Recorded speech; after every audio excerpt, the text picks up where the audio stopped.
mon souffle.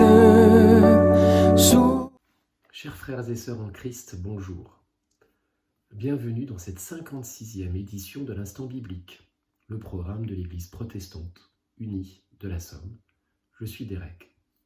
Je vous propose de partager avec vous un texte biblique qui m'aide à dire ma reconnaissance au travers de mes activités quotidiennes.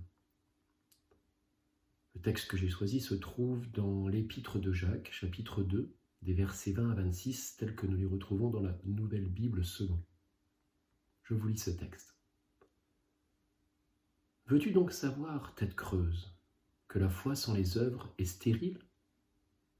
Abraham, notre père, ne fut-il pas justifié en vertu des œuvres pour avoir offert son fils Isaac sur l'autel ? Tu vois que la foi agissait avec ses œuvres, et que c'est en vertu de ses œuvres que la foi fut portée à son accomplissement.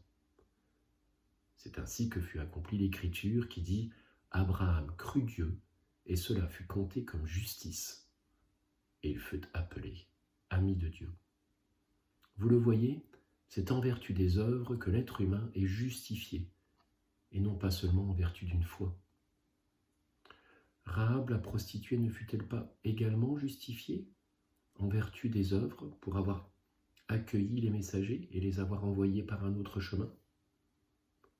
Tout comme le corps sans esprit est mort, de même la foi sans œuvre est morte. Jacques me bouscule. Il semble minimiser ma foi pour privilégier mes actions dans le respect de la loi, mes œuvres. En fait, il met ici en avant la différence entre une foi intérieure qui apaise mes angoisses et la foi qui se manifeste par un changement de vie. Une foi qui s'incarne aussi dans la façon de vivre dans l'Église et avec le prochain. Il ne parle pas de grandes œuvres, de travaux d'Hercule, de chefs-d'œuvre, non, juste les œuvres, quelles qu'elles soient, quand elles sont à la gloire de notre Seigneur. En tant que chrétien, j'ai reçu le salut. Jésus-Christ a racheté tous mes péchés en un ultime sacrifice. Ma foi m'a sauvé. Comment ne pas être dans la gratitude ? Cette gratitude me mène déjà à l'action. Je ne peux pas rester là, figé, béat, dans la contemplation de ma satisfaction. La bonne nouvelle doit s'accompagner, se propager, s'annoncer. Ma vie a changé et mes œuvres en sont une conséquence. Cette merveilleuse nouvelle m'accompagne au quotidien et pour l'éternité. Il est vrai que nos vies sont sociales, familiales, physiques, qu'elles nous accaparent, elles nous distraient. Elles puisent dans nos ressources et nous éloignent de l'important. Mais nous le savons, c'est dans les œuvres, dans nos victoires qui montrent la puissance de Dieu, que se vit notre foi. Alors arrive la question du chemin. Quel chemin prendre ? Quelles actions mener ?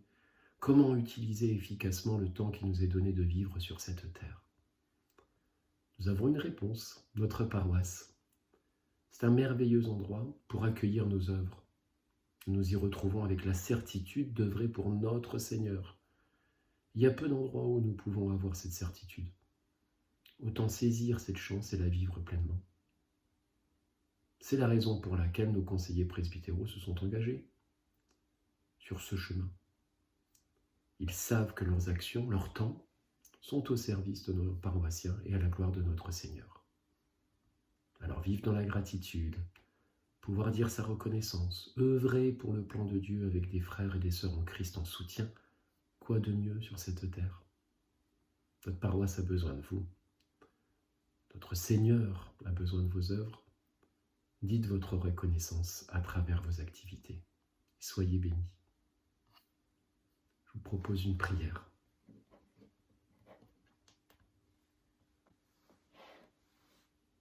Seigneur Dieu, notre Père Tout-Puissant, notre Père Céleste, toi qui fus, toi qui es et toi qui seras, entends notre prière. Nous nous présentons devant toi pour te rendre grâce. Nous ne pourrons jamais rendre tout ce que tu nous as donné. Mais nous te demandons de nous donner le courage d'œuvrer à ta gloire, que chacune de nos actions montre ta puissance. Et si nous devions manquer de sagesse, nous te la demandons, toi qui donnes généreusement et sans faire de reproches, car nous savons qu'elle nous sera donnée. Que ta volonté soit faite et non la nôtre, au nom puissant de ton Fils Jésus-Christ. Amen. Merci beaucoup, à la semaine prochaine pour un nouveau numéro de l'Instant Biblique.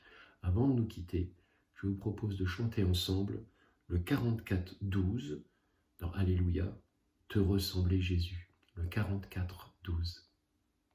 Au revoir et à bientôt.